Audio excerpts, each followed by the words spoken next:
You ask Tiger to solve. This deals with linear equations with one unknown.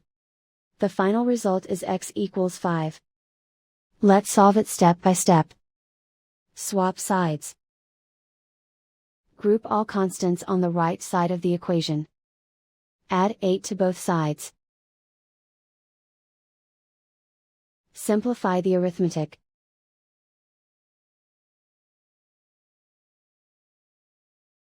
Isolate the x. Divide both sides by 3.